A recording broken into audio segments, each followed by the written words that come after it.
Assalamualaikum warahmatullahi wabarakatuh. Salam sejahtera untuk kita semua.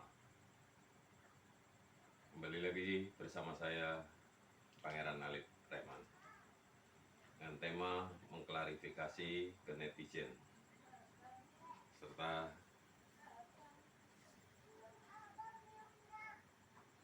menyampaikan pernyataan sikap.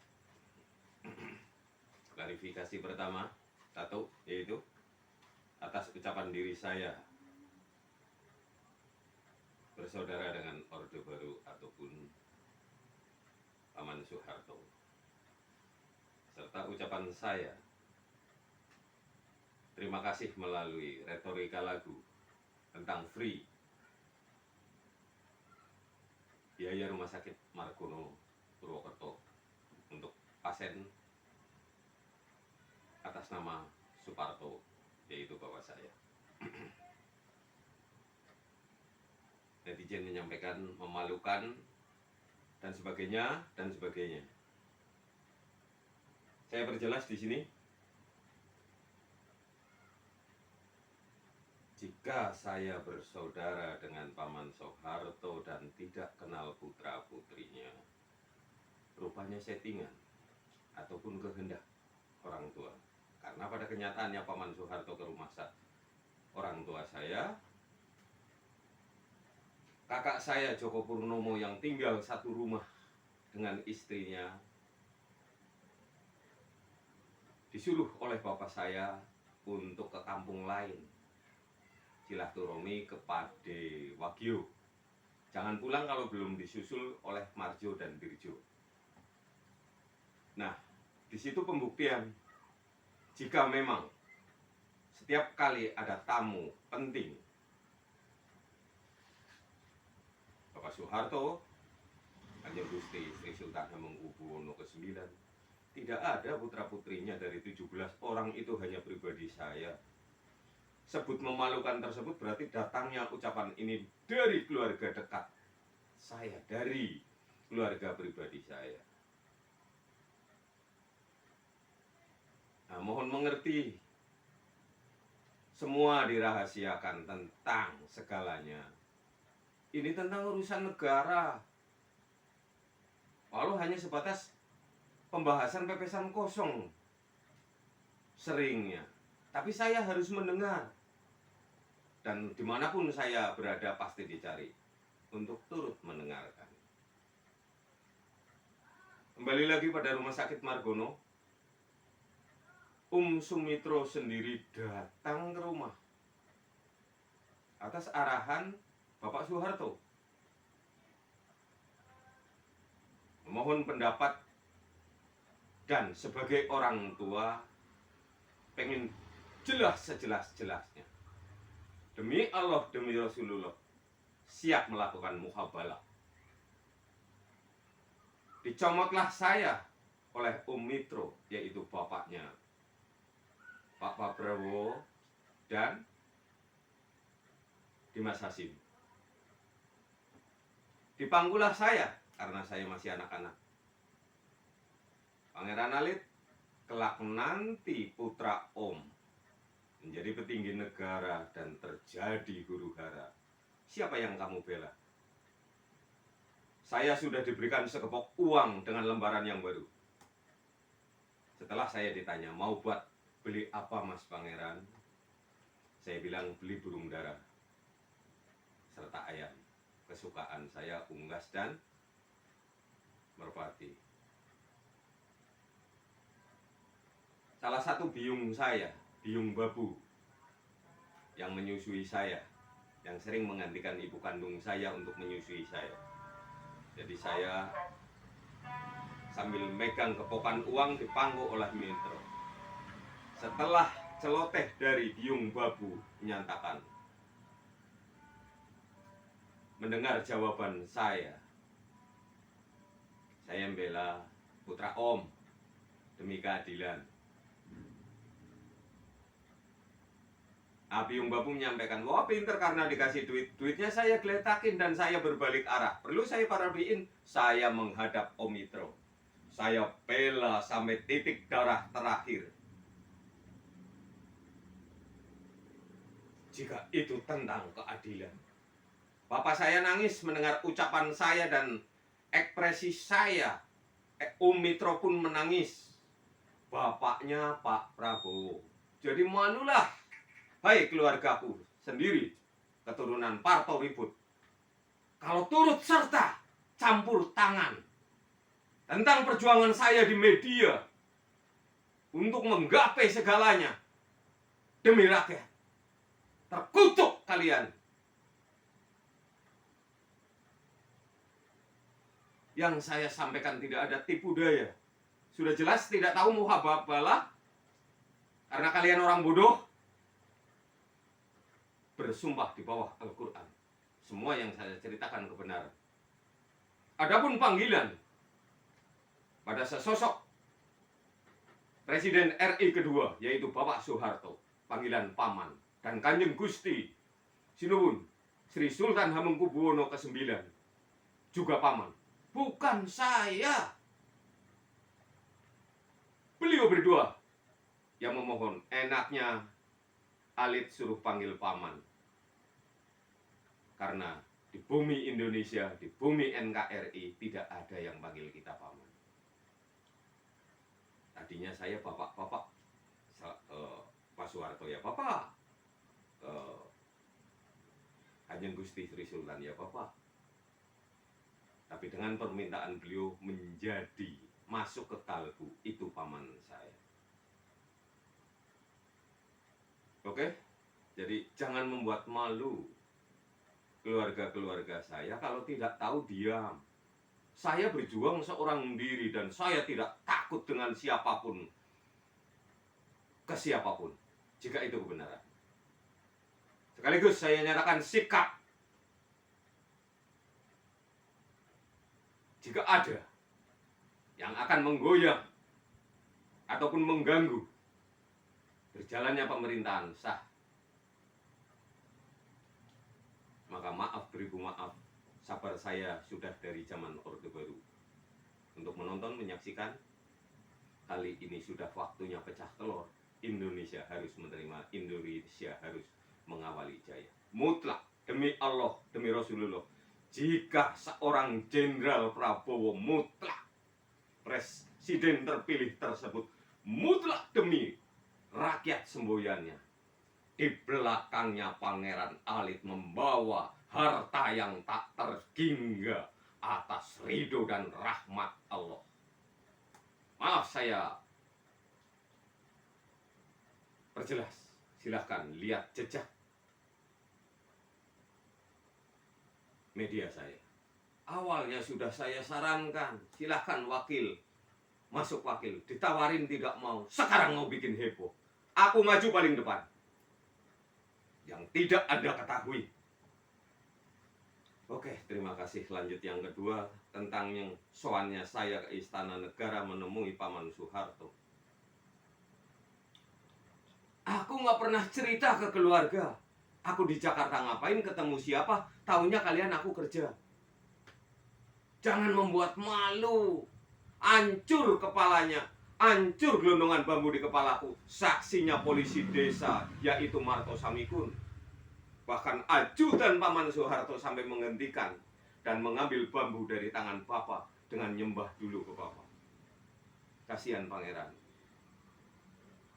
Karena dianggap saya nyelongcong. Saya lakukan ini atas dasar apa? Contoh kakak saya Joko Purnomo menjadi orang sukses. Yang lain belum hidup enak, dia sudah hidup enak.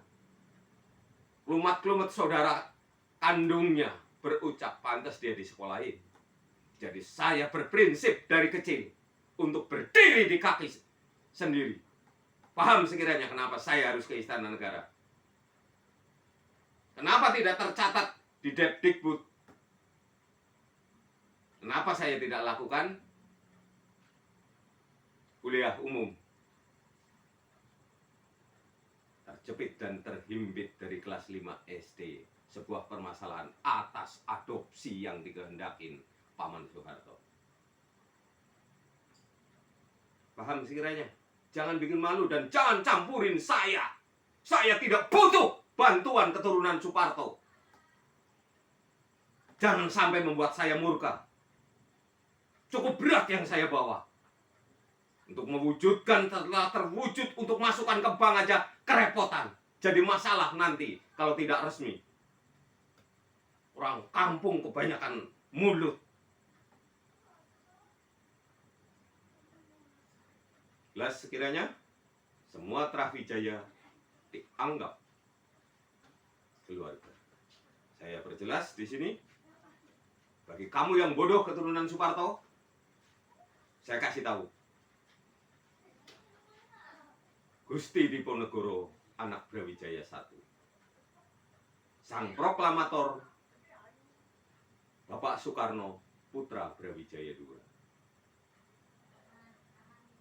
Raden Ajeng Mas Kartini, putri Brawijaya III. Sultan Pajang. Karepet Joko Tingkir, anak Brawijaya IV. Bondan Surati, anak Brawijaya V. Paham sekiranya?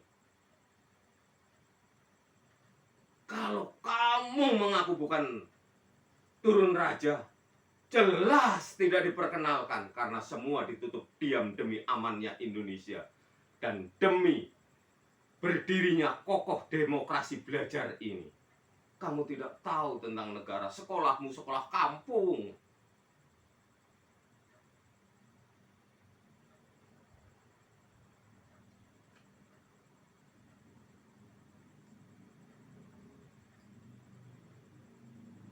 Jelas sekiranya?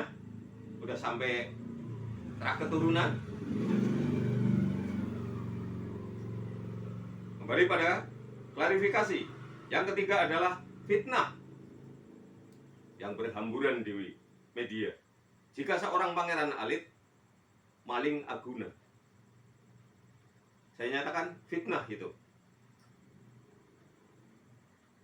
Dua pertanyaan saya lontarkan. Mana buktinya, siapa korbannya? Kembali saya ajukan pertanyaan. Hukumnya apa jika negeri dongeng yang dirampok, dikuras, Dunyo Brononya, serta memberikan dengan legowonya, hanya bertemu hukum Islam, haram, subhat, halal. Dalam ruang darurat, kembali pada Qabil Dunia, itulah Islam yang saya anut. Jadi, mohon dengan sangat hati-hati. Jangan melakukan pembunuhan karakter recehan. 1000 langkah aku di depannya.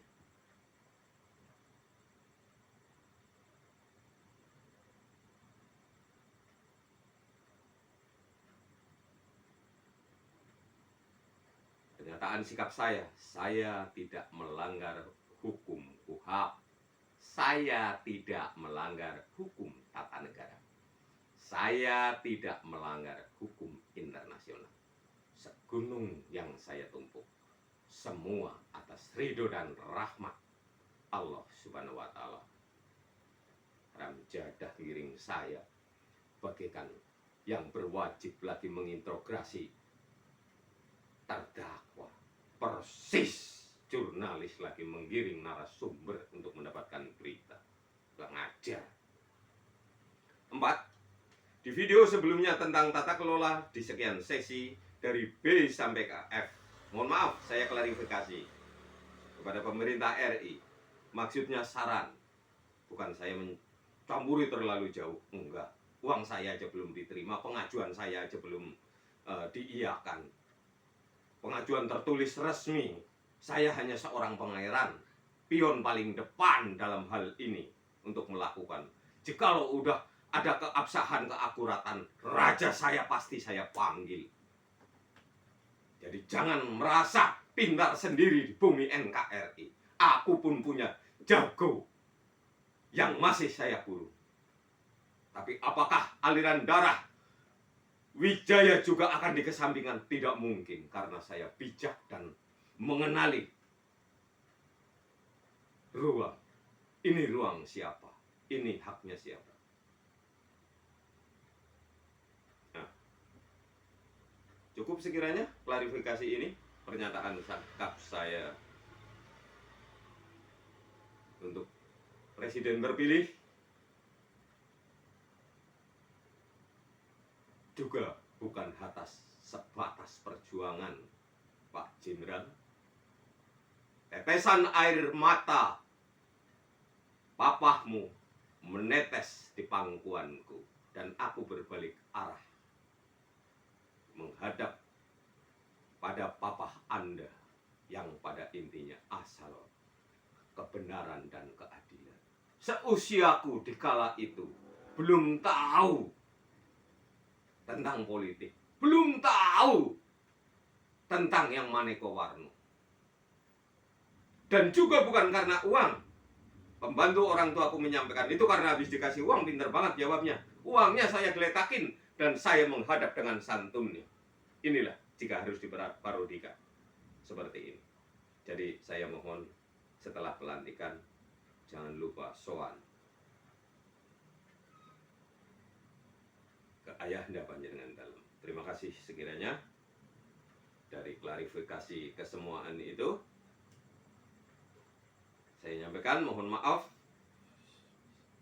jika saya cukup keras karena saya menahan cukup penak. Saya paling tidak suka dihujat. Jadi mohon kalau nanti sang jenderal duduk jadi presiden RI, saya mohon hentikan mereka-mereka yang disengajakan oleh media untuk menghujat, padahal itu orangnya A. Tidak perlu sandiwara itu. Tegas, disiplin, landai, tapi mematikan itu lebih berwibawa, itu lebih terhormat sebagai bangsa. Sistematik politik Belanda tidak perlu kita contoh. Kita tegas, perlu. Kenapa tidak? Jika itu kebenaran dan keadilan. Dengan klarifikasi tersebut atas celotehan saya di media, saya siap buktikan ucapan diri saya. 1. Banjir Jakarta 2024. Walau kesungguhannya telah dimohon oleh pemomong penjaga NKRI, secara tidak langsung, boleh wangsit, boleh petunjuk, boleh apapun, yang pada intinya sang pemomong menyampaikan purba wasiso ning slira munggil ojo ono banjiring manungso opo maneh banjiring luwihing banyu. Saya merasa tidak punya apa-apa dan saya merasa rakyat. Namun demi pembuktian saya tunggu 1 kali 24 jam. Maunya apa? Ayo kalau mau dibuktikan. Ini ada ruang waktu yang tinggal 2 bulan. Untuk habisnya 2024. Kalau sang pemomong minta Indonesia tetap aman, minta Indonesia tetap damai, minta Indonesia tidak ada bencana, kapasitas kita manusia biasa hanya memohon bisa. Lanjut pada siap pembuktian tentang bencana alam yang akan terjadi pada 10 November 2027 jam 2 malam menit ke 15 detik menit ke 45 detik ke 15. Bilangan korban kira-kira 185 juta jiwa se-Asia Tenggara. Titik gempa di Laut Arafuru berkekuatan 8,8 skala liter kira-kira dampak getaran Myanmar, Kamboja dan sekitarnya. Daratan ditelan bumi Kepulauan Kai, Papua Barat, Manokwari sedikit. Maaf beribu maaf baru-baru ini. Secara fisik Tetua Kepulauan Kai menghadap secara dohir, menghadap secara nyata. Apa yang harus saya lakukan, Pangeran? Saya hanya menyampaikan, lakukan yang terbaik adalah penyelamatan. Kita manusia tidak mampu melawan kodrat. Mutlak yakin dan siap melakukan muhabalah. Terus baru-baru ini sebuah kenyataan. Jadi jangan terlalu bangga dengan yang mengesampingkan saran, melanggar sebuah etika,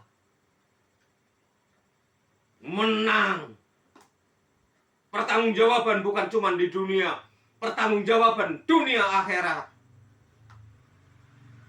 Maaf, saya bukan seorang peramal. Kenapa bisa sampai titik gempa hingga di sisi menit dan detik? Saya membubuhkan sebuah fakta kebenaran potensi ini, anugerah ini dari Allah Subhanahu wa Ta'ala.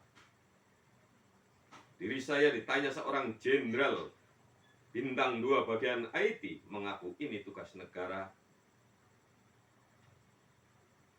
untuk menanyai saya mau ada apa di Indonesia. Jawaban saya lengkap tentang Palu Donggala Sigi, tanggal, bulan, tahun, menit, detik, hingga jumlah korban. Mutlak, tepat, akurat karena petunjuk Allah Subhanahu wa Ta'ala. Jadi bukan menakut-nakuti melalui media ini, melalui klarifikasi ini. Saya siap melakukan pembuktian. Maaf penawarnya sekaligus karena dari sekian tahun kita hanya mampu memperkecil, wahai saudaraku se-Asia Tenggara, dengan doa-doanya kaum soleh dan soleha. Ingat, kita hanya mampu memperkecil korban, memperkecil kejadian. Biar saya pribadi yang menguntit serta memburu 7 wali yang ada di kepulauan NKRI. Dengan saya meyakini dengan doa-doa beliau masing-masing tetap di tempatnya, insya Allah. Saya sangat berusaha keras untuk tidak terjadi, namun tidak mampu. Manusia bisa apa? Punya kekuasaan apa? Hanya tata cara yang kita miliki karena kita dikenalkan dengan tata cara dan pertanda melalui falakiyah jika di Al-Quran. Ilmu alam. Jadi mohon dengan sangat, kembali saya ulangin, saya bukan peramal, tapi dengan menyampaikan ini di media, ini bukan coba-coba. Potensi itu sudah pernah saya lakukan. Kembali saya melakukan pembuktian pada kiai, pada salah seorang kiai yang selalu mengajari saya di malam-malam tertentu dan menerima saya sebagai santri tunggal. Atas merasa bersalahnya diri, saya memohon pada Pak Kiai. Saya belajar agamanya, saya saja yang sowan ke kediaman Pak Kiai. Dengan alasan Pak Kiai sudah sepuh. Serta sebuah fakta, Pak Kiai tidak pernah mau makan dan minum jika saya berikan sedikit suguhan yang saya mampu. Break sesaat.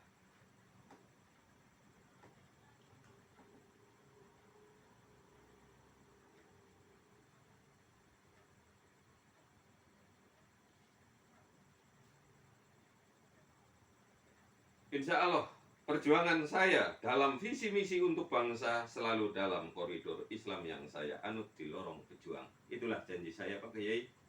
Saya akan tuntaskan karena bodohnya saya dalam memeluk Islam.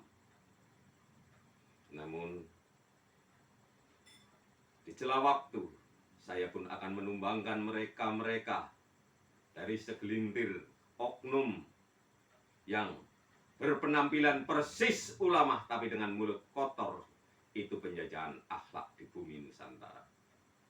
Jadi dikala ada kerasnya saya, kotornya saya berbahasa secara tidak langsung, sebuah pembuktian.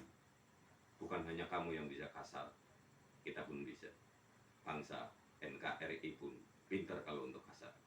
Bangsa pribumi siap melakukan kasar.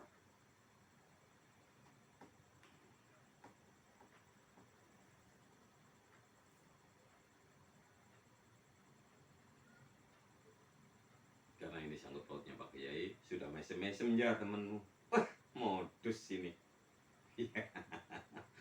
Enggak modus, abang. Enggak modus. Ini kenyataan. Enggak ada udang di balik batu dengan memohonnya saya ke kediaman Kiai biar kenal. Si dia itu enggak begitu. Sampai nama teman-temanmu ya, udah lanjut ke pembuktian keempat.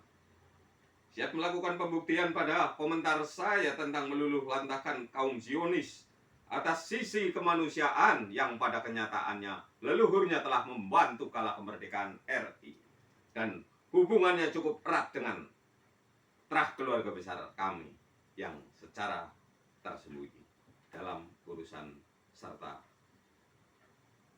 hal-hal yang sifatnya untuk khalayak luas, untuk kepentingan umum, untuk kepentingan bangsa. Bersyarat, ada sekian syarat. Salah satunya anugerah penghargaan kebesaran untuk pribadi saya dari pemerintah Republik Indonesia. Pak Prabowo aja dapat penghargaan, apalagi saya yang bukan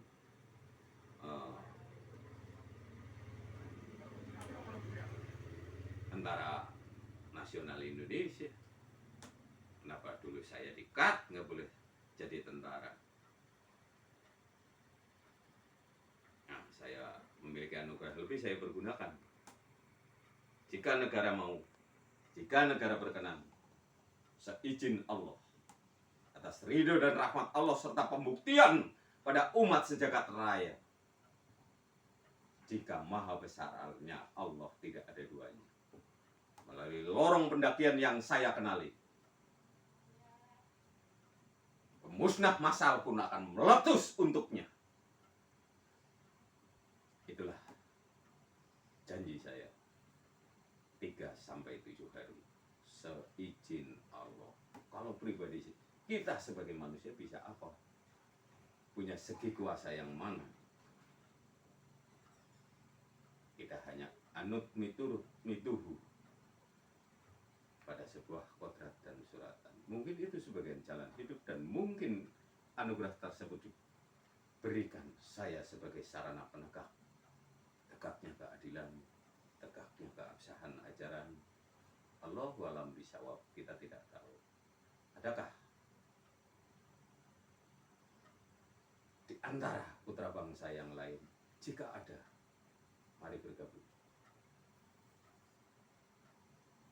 Kita tidak perlu terus Allahu Akbar, asah pisaunya, nggak perlu.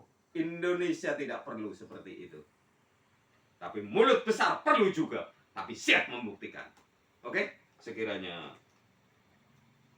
berlebih dari penyampaian ini kurang bagus, ini hanya klarifikasi dan pernyataan sikap.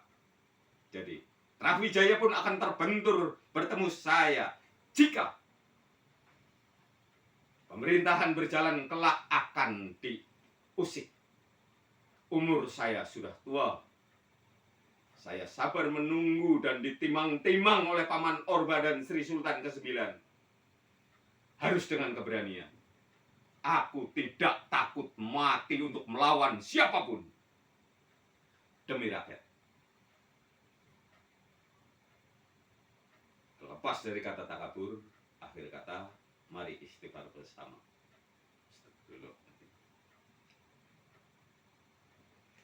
Wassalamualaikum warahmatullahi wabarakatuh.